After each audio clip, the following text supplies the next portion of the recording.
Bismillahirrahmanirrahim. Assalamualaikum warahmatullahi wabarakatuh. Alhamdulillahi rabbil alamin. Wassalatu wassalamu ala rasulillahil karim. Sayyidina Muhammadin wa ala alihi wa sahbihi wa dhurriyatihi wa ummatihi ajma'in wa ba'd. Saudara-saudariku dimanapun Anda berada, semoga Allah senantiasa merahmati dan meridhai seluruh aktivitas kita sehingga senantiasa bernilai maslahat baik untuk kehidupan berkeluarga ataupun dalam konteks sosial yang lebih luas, bermasyarakat, berbangsa, bernegara. Isu nikah beda agama sesungguhnya bukan hal baru, namun juga menjadi problem sosial yang pernah terjadi di era dakwah Nabi SAW, khususnya saat menjalani era dakwah di kehidupan sosial pada fase Madinah Al-Munawwarah. Dan sejatinya Islam yang memang semangatnya menghadirkan pedoman yang sempurna bagi umat manusia seutuhnya dalam menjalani kehidupan yang bermaslahat, elegan, tampil terhormat dalam seluruh lini kehidupan, tentu menghadirkan solusi yang dengan solusi itu memberikan pencerahan, bukan hanya aturan-aturan teknis formal fikih semata, tapi juga menjelaskan hikmah-hikmah yang dapat menghadirkan kenyamanan dalam berumah tangga. Bagaimana tujuan berumah tangga itu tercapai, dari mulai ketenangan, kedamaian yang disebut dengan sakinah itu, rasa cinta, perhatian yang dalam yang disebut dengan rahmat itu, dan juga rasa kasih yang dihasilkan dari pemberian-pemberian materi, pergaulan fisikal yang disebut dengan mawaddah itu.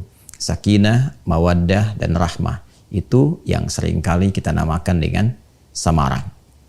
Karena itu terkait dengan isu nikah beda agama, Al-Quran memberikan tuntunan secara detail yang dijelaskan oleh Nabi SAW secara paripurna dan menjadi pedoman bagi setiap muslim, baik di masa era kenabian dengan masyarakat Islam yang ada pada saat itu, ataupun juga generasi yang berganti di setiap zaman pun kini, ataupun juga yang akan datang.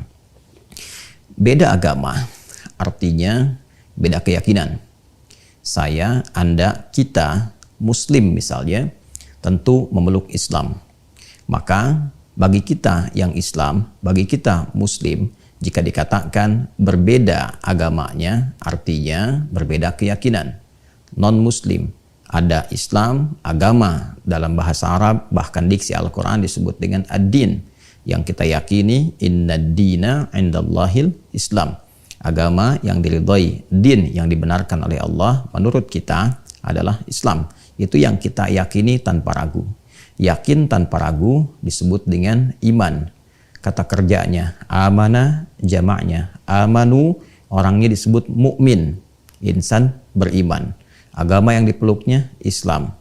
Berbeda dengan Islam artinya tidak sama dengan Islam. Beda agamanya, beda keyakinannya. Maka selain Islam kita katakan non-muslim, non-mukmin. Dalam diksi Al-Quran, orang-orang yang belum Islam, belum beriman, maka dihadirkan lawan kata dari iman, yaitu kufur.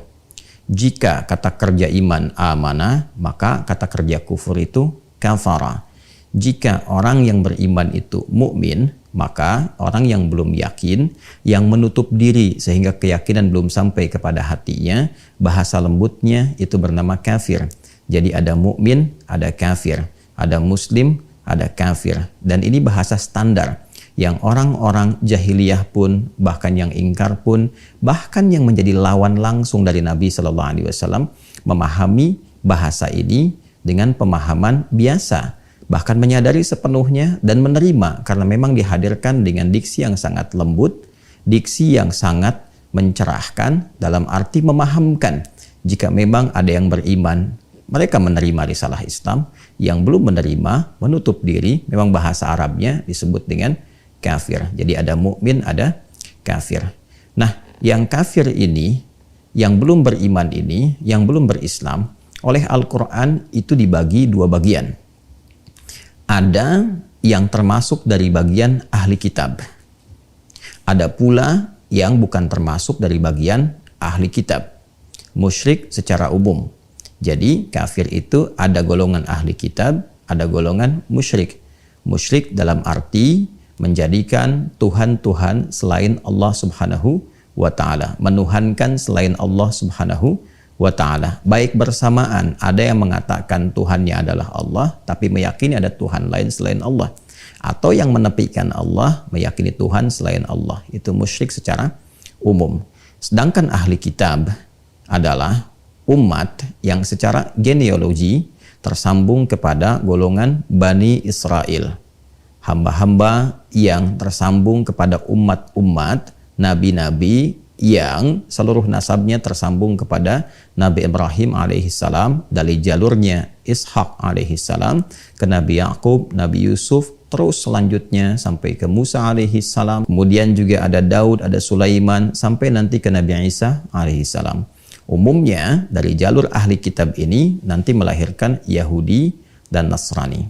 Disebut dengan ahli kitab karena memiliki sifat. Sifatnya adalah mereka pernah mendapati kitab yang dituntunkan kepada nabi-nabi mereka. Seperti Taurat kepada umatnya Nabi Musa alaihissalam. Injil kepada umatnya Nabi Isa alaihissalam. Di dalamnya ada informasi tentang kenabian Rasulullah SAW. Mereka percaya sepenuhnya, mereka yakin sepenuhnya bahwa akan ada nabi penutup, ya, nabi yang diutus sebagai penutup para nabi yang sangat mulia, yang sangat istimewa, yang bahkan sudah viral di kitab mereka. Dan ini dilestarikan informasinya di dalam Al-Quran, baik itu harapan mereka sebelum nabinya hadir, seperti di Quran surah kedua Al-Baqarah di ayat 89 dan ditegaskan kembali di ayat 101. Di ayat 89 Allah menegaskan bahkan walamma ja'ahum kitabum min indillahi musaddiqul lima ma'hum wa kanu min qablu yastaftihuna 'alal ladzina kafaru falamma ja'ahum ma 'arafu kafaru bih fala'natullahi 'alal kafirin. Dan ingatlah, ketahuilah tatkala mereka itu berharap-harap akan datangnya nabi penutup yang diutus, nabi yang istimewa, yang melengkapi misi risalah nabi-nabi sebelumnya, dan mereka meyakini ini nabi yang paripurna. Maka tatkala dihadirkan informasinya di kitab mereka dan hadir nabinya, ternyata mereka tidak menerima itu semua, karena apa yang mereka harapkan bahwa keturunan dari nabi itu genealoginya tersambung kepada keturunan kakek moyang mereka dari jalurnya Ishak alaihissalam yang seperti tadi telah diuraikan. Ternyata Allah memilih dari jalurnya Nabi Ismail alaihissalam. Apa yang mereka harapkan ketika Allah penuhi, dan boleh jadi harapan tinggi itu terwujud seluruh sifatnya dari keturunan Nabi Ismail alaihissalam, yaitu Nabi Muhammad sallallahu alaihi wasallam, sesuai dengan permintaan mereka, doa-doa mereka, harapan mereka. Tapi ternyata karena bukan dari jalur keturunan yang sama, mereka tidak menerima itu. Ada yang tertutup keadaan dirinya hanya karena bukan dari anggota jalur genealoginya. Ada pula nanti persoalan-persoalan lain yang mengiringi. Pada intinya, mereka adalah orang-orang yang meyakini kenabian Nabi Muhammad, namun pada masa itu belum menerima risalah Nabi Muhammad SAW karena faktor-faktor tadi, ya, ada rasa-rasa kurang bisa menerima karena keterkaitan genealogi, ada juga kekhawatiran duniawi atau faktor-faktor godaan-godaan setan yang barangkali terakumulasi dari sifat penolakan mereka. Orang-orang ini pada dasarnya menyadari, meyakini kenabian Nabi Muhammad SAW, namun belum terbuka keadaan hatinya. Nah, ini adalah golongan ahli kitab. Jadi mereka umat yang secara genealogi tersambung kepada Bani Israel, bisa Yahudi, bisa Nasrani, dengan syarat mengakui kenabian Nabi Muhammad SAW, meyakininya, bahkan mereka tahu tanda-tandanya. Diviralkan di surah Al-Baqarah itu. Alladzina atainahumul kitaba ya'rifunahu kama ya'rifuna abna'ahum wa inna fariqam minhum layaktumuna al-haqqa wa hum ya'lamun. Orang-orang itu sebetulnya telah mengetahui karena viral tentang tanda-tanda Nabi Muhammad itu di kitab mereka. Bahkan mereka mengenali Rasulullah seperti mereka mengenali anak mereka sendiri. Cuma karena faktor-faktor tertentu, mereka kemudian mencoba untuk menepikan, bahkan menyembunyikan info itu pada keturunan setelahnya. Nah, orang-orang ini secara singkatnya disebut dengan ahli kitab. Selain dari itu, walaupun mungkin ada yang menyandarkan dengan keturunan dari Yahudi, ataupun mungkin juga keturunan dari Nasrani yang kelak kemudian juga akan melahirkan diksi yang baru yaitu Kristen. Nah, bila ini tidak terpenuhi dalam arti tidak meyakini kenabian Nabi Muhammad SAW. Bahkan ada isyarat di dalam Al-Quran pada generasi-generasi selanjutnya setelah itu ada yang mencoba menghilangkan juga ya jejak viralnya Nabi Muhammad di kitab-kitab itu. Sehingga tidak tampak di kitab mereka itu informasi tentang Nabi Muhammad SAW. Tidak terdapat di kitab-kitab selanjutnya berita tentang Nabi Muhammad SAW. Sehingga dengan itu konsekuensinya generasi yang selanjutnya tidak mengenal Nabi Muhammad, tidak meyakini kenabian Nabi Muhammad SAW. Bahkan saat yang bersamaan banyak menyoal risalah, bukan hanya meragukan tapi juga menolaknya. Maka golongan ini sekalipun menyebut dirinya dengan Yahudi ataupun bahkan menisbatkan dengan Nasrani atau bahkan Kristen, tidak masuk pada golongan yang pertama disebut dengan ahli kitab. Ini mesti diklirkan terlebih dahulu. Jadi orang-orang kafir non-muslim yang tidak beriman, beda agama, beda keyakinan dengan apa yang kita peluk sebagai muslim, itu dibagi dua bagian, ahli kitab dan non ahli kitab atau musyrik secara umum. Musyrik dalam arti meyakini ada Tuhan lain selain Allah. Ini yang dimaksudkan di pembuka surah Al-Bayyinah, surah ke-98 di ayat yang pertama itu. Lam yakunil ladzina kafaru min ahlil kitabi wal musyrikina munfakkina hatta ta'tiyahumul bayyinah. Ya, dan tidak akan pernah terjadi bagi orang-orang kafir itu. Orang-orang kafir itu dibagi dua di ayat ini. Ada golongan ahli kitab, termasuk juga golongan musyrik, seperti yang telah tadi saya sampaikan. Jadi saya ingin tegaskan bahwa ayat ini memberikan kesan bahwa orang-orang non-muslim ada dua golongan, ahli kitab dan orang-orang yang musyrik secara umum. Pada umumnya, kata Al-Quran, keduanya punya karakteristik yang serupa. Sebelum datang bukti yang otentik, sulit bagi mereka untuk menerima risalah kenabian Muhammad Sallallahu Alaihi Wasallam. Hanya secara sifat, karakter, genealogi keduanya berbeda. Apa kaitan dengan nikah beda agama? Di era kenabian Nabi Muhammad SAW sudah jelas ada tuntunan dan diberikan pencerahan secara psikologis, ya, secara juga pendekatan sosial. Tentu orang-orang yang meyakini, orang-orang yang mengakui hanya karena faktor tertentu belum bisa menerima, itu lebih dekat dan lebih mudah untuk dicerahkan. Jika memang bukti-bukti yang tampak itu bisa hadir dalam jiwanya, diyakini, diketahui, dan mengalahkan keangkuhan-keangkuhan yang mungkin hadir karena faktor-faktor tertentu lainnya, mungkin karena perasaan dan sebagainya. Itu lebih mudah untuk dijelaskan dibandingkan dengan orang yang menolak sama sekali, tidak mau tahu, dan membutuhkan penguat-penguat lain, hal-hal yang bukan hanya informatif, tapi yang bersifat meyakinkan dan mengalahkan logika-logika yang mungkin telah terbangun serta terakumulasi jauh sebelumnya. Maka dari itu, Al-Quran memberikan sifat bijak. Yang pertama, bagi golongan ahli kitab, Allah Subhanahu wa Ta'ala menurunkan firman-Nya. Terdapat nanti di surah yang kelima, surah Al-Ma'idah, di ayat yang kelima. Surah yang kelima, di ayat yang kelima. Di antara rangkaian ayat ini, Allah memberikan satu ketentuan khusus bagi kalangan ahli kitab. Wal muhsanatu minal ladzina utul kitaba min qablikum. Dan khusus bagi golongan perempuan ahli kitab. Wal muhsanatu minal ladzina utul kitaba min qablikum. Khusus untuk perempuan yang ahli kitab dari genealogi yang tersambung sebelum kalian itu. Jadi di sini dari golongan non-muslim yang kafir, dari ahli kitab, tapi yang perempuannya. Bagi laki-laki muslim yang ingin memang merajut tali pernikahan kekeluargaan dengan tujuan menjaga diri, menghindarkan dari perbuatan zina, hal yang tidak baik, bukan untuk menyalurkan orientasi seksual tanpa aturan atau memelihara perempuan dengan perlakuan yang tidak layak, tidak benar. Kata Al-Quran, khusus bagi pria-pria muslim yang memang serius berumah tangga untuk mewujudkan hikmah-hikmah kehidupan berumah tangga, sakinah, mawaddah, rahmah, memberikan bimbingan yang benar, boleh pria muslim itu menikahi perempuan dari kalangan ahli kitab. Ingat ya, ingat baik-baik bahwa redaksinya pria muslim dengan perempuan ahli kitab, tidak sebaliknya. Jadi yang dibenarkan adalah jika ada prianya, laki-lakinya muslim, perempuannya ahli kitab. Jadi bukan perempuannya muslimah, laki-lakinya ahli kitab, bukan. Jadi laki-lakinya muslim, perempuannya ahli kitab.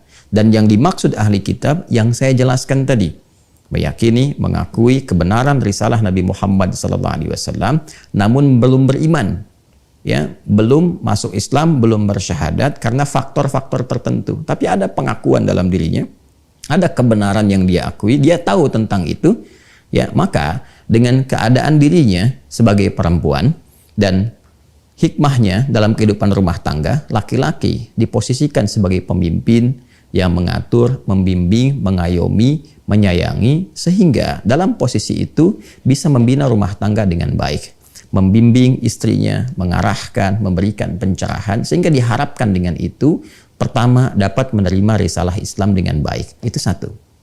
Yang kedua juga meminimalisir konflik-konflik yang mungkin terjadi dalam kehidupan rumah tangga, sehingga dengan itu potensi-potensi untuk tetap bisa memberikan nafkah, kebaikan-kebaikan, perlindungan, dan kemuliaan lain dalam kehidupan rumah tangga yang mendekatkan pada samara itu lebih dapat terwujud. Sebaliknya, Islam melarang tegas bagi perempuan muslimah untuk menikah, berumah tangga, ya, berhubungan secara formal, ya, dan apalagi non formal, itu sangat dilarang, ya kan? Dengan laki-laki dari kalangan ahli kitab. Jadi perempuannya muslimah, laki-lakinya non-muslim, kafir dari ahli kitab, itu tegas dilarang, haram hukumnya, tidak diperkenankan. Karena ayat ini hanya membolehkan laki-laki muslim dengan perempuan ahli kitab.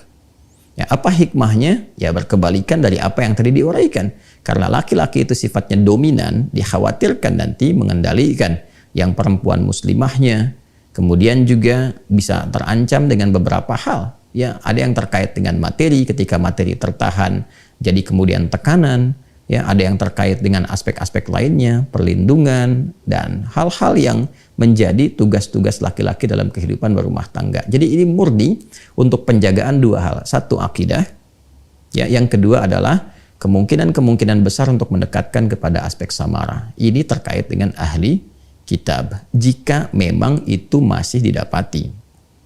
Tapi jika itu tidak ditemukan, seperti generasi-generasi kekinian yang tadi saya sampaikan dengan cukup panjang lebar, secara singkat saya coba uraikan, bahwa berganti generasi sudah berbeda persepsinya, karena informasi yang sampai pada generasi berikutnya bahkan sampai kini tidak didapati keterangan Nabi Muhammad SAW, sehingga pertentangannya begitu besar, penolakannya begitu tinggi, bahkan bukan sekedar penolakan, pengakuan akan ketuhanan pun sudah menjadi musyrik total, dalam arti memang meyakini Tuhannya bukan Allah, bukan hanya ada Tuhan lain selain Allah, bahwa yang ada keyakinannya adalah Tuhannya bukan Allah. Maka ini sudah bukan lagi disebut dengan ahli kitab. Sekalipun boleh jadi ada yang menyematkan dirinya dengan nama Yahudi atau bahkan Nasrani, atau disebut juga sekarang, ya, berbeda dengan Nasrani, ada diksi lagi yaitu Kristen.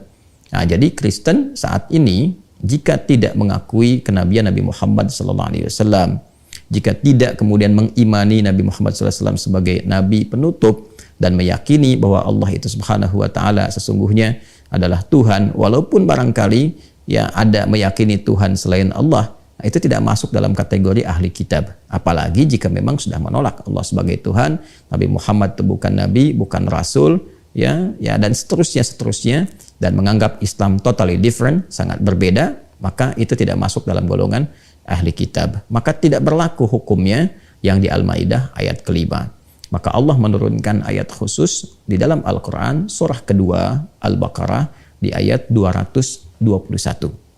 Allah berfirman, "Wala tankihul musyrikati hatta yu'min. Wala amatum mu'minatun khairum min musyrikati walau a'jabatkum. Wala tunkihul musyrikina hatta yu'minu. Wala 'abdun mu'minun khairum min musyriki walau a'jabakum. Ulaika yad'una ilan nari wallahu yad'u ilal jannati wal maghfirati bi'idznih." Dan janganlah kalian menikahi perempuan yang musyrik. Artinya golongan kedua dari non-muslim, dari yang belum beriman. Sampai perempuan-perempuan itu beriman. Sungguh, bila pun ada seorang budak yang secara sosial dipandang kelasnya rendah, namun dia beriman, itu lebih utama untuk dinikahi dibandingkan dengan perempuan musyrik yang belum beriman, walaupun secara fisik misalnya atau status sosial begitu menarik.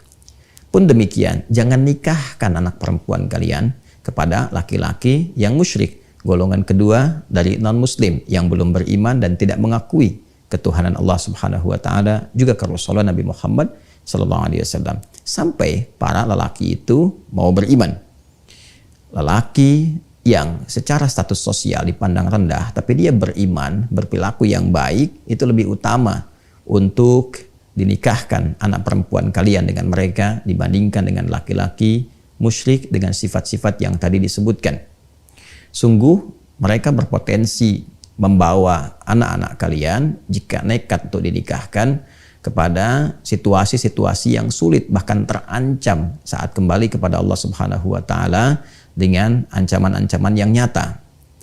Karena itulah kemudian berpalinglah kepada ketetapan Allah yang lebih mengarahkan kepada nilai kemuliaan, nilai-nilai kebahagiaan, dan demikian Allah menjelaskan kepada kalian ketentuannya supaya kalian mengerti dan lebih mendekatkan diri kepada Allah Subhanahu wa taala.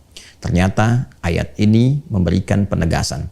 Pertama, larangan menikah antara laki-laki dan perempuan beda agama.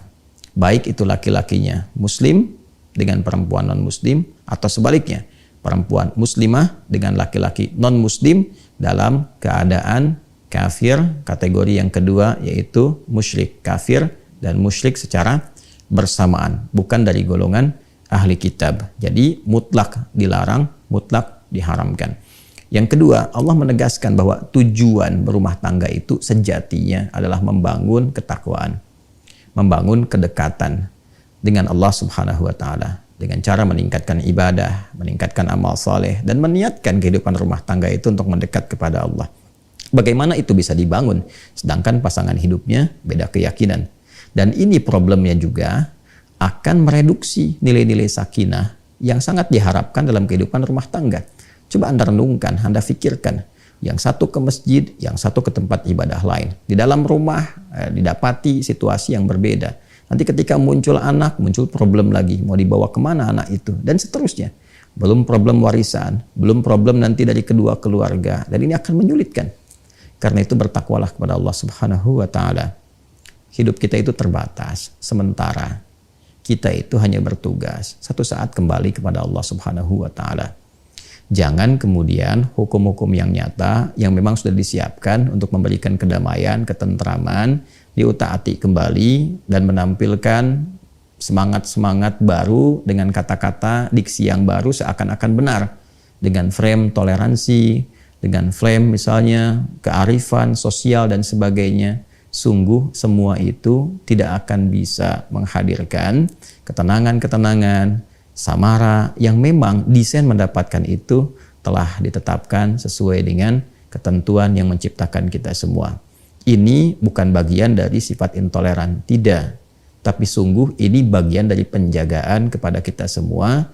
Justru ini bagian dari sifat toleransi tertinggi. Toleransi itu mengharapkan semua orang mendapatkan kebaikan, kebahagiaan, kenyamanan. Toleransi yang dipaksakan tidak akan mewujudkan kebahagiaan, kenyamanan itu. Apalagi dalam kaitan dan balutan kehidupan berumah tangga. Inilah perwujudan yang benar, perwujudan yang nyata dengan keyakinan kita sebagai muslim. Nasihat ini, pernyataan ini ditujukan bagi umat Islam. Sekali lagi, bagi umat Islam. Dan kita sangat menghargai dari yang non-muslim. Jika memang di ketentuan non-muslim, di Indonesia ada Kristen, ada Hindu, ada Buddha, ada Konghucu dan yang lainnya, kita menghormati semua hukum yang terkait dengan ketentuan-ketentuan di keyakinan saudara-saudari kita. Kita menyayangi mereka dalam kehidupan berbangsa, bernegara. Tapi juga kita punya kewajiban menjaga keyakinan akidah yang kita yakini ini yang dijamin oleh undang-undang. Ini yang pertama. Dan jangan sampai ketentuan hukum ini menjadikan kita misalnya potensial melahirkan konflik sosial. Tidak, dari dulu sudah biasa saja. Dari dulu biasa saja. Jadi ini aturan untuk menjaga akidah dan menunjukkan keseriusan dalam beragama.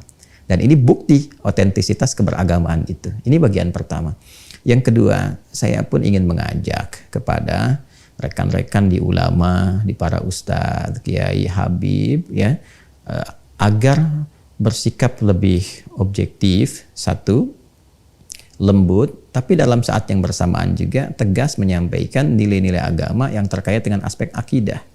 Ya, karena akidah sangat menentukan. Iman kunci utama untuk mendapatkan rahmat Allah, baik dunia apalagi akhirat. Karena itu tolong jangan bermain-main dengan hukum, ya, kembali kepada ketentuan yang benar, dan kita berharap juga kita bisa menyempurnakan kajian-kajian, khususnya tafsir-tafsir yang pakemnya memang di Islam sudah jelas dan sudah terjaga. Kita ketahui bersama orang-orang yang mencoba untuk merubah hukum-hukum itu sampai menampilkan dalam bahasa mereka ijtihad-ijtihad baru, itu bukan ijtihad. Ya, yang mengatakan dimungkinkan laki-laki ataupun bahkan perempuan muslim menikah dengan siapapun yang beda agama, itu bukan ijtihad. Ya, itu kalaupun kita mau jujur, nasab pengetahuannya, informasinya semua tersambung pada pemahaman orientalis. Yang kalau kita mau bahas lagi sangat panjang babnya. Dari rasa frustasi yang didapati dalam kitab-kitab mereka, yang mereka dapatkan saling bertentangan satu dengan yang lainnya, atau ketidakjelasan dalam beberapa hal, dan diharapkan itu terjadi pada Al-Quran, ternyata tidak terjadi sama sekali. Atau kita lihat para cendekiawan, atau yang melabeli dirinya dengan ustadz, atau nama-nama lainnya, yang justru bertentangan pemikirannya dengan pakem yang telah ada, nasab informasinya tersambung ke para orientalis yang dimaksudkan. Dan kita memahami itu semua.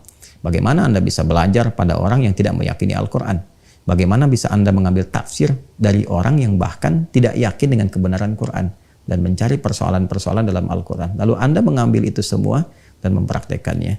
Apa pertanggungjawabannya di hadapan Allah Subhanahu wa Ta'ala? Tetap berpegang teguh pada ajaran yang benar. Mohon maaf terkait dengan akidah, kita memang mesti tegas, tapi jangan sampai ketegasan itu menjadikan kita kemudian hidup tidak harmoni dengan masyarakat di sekitaran kita.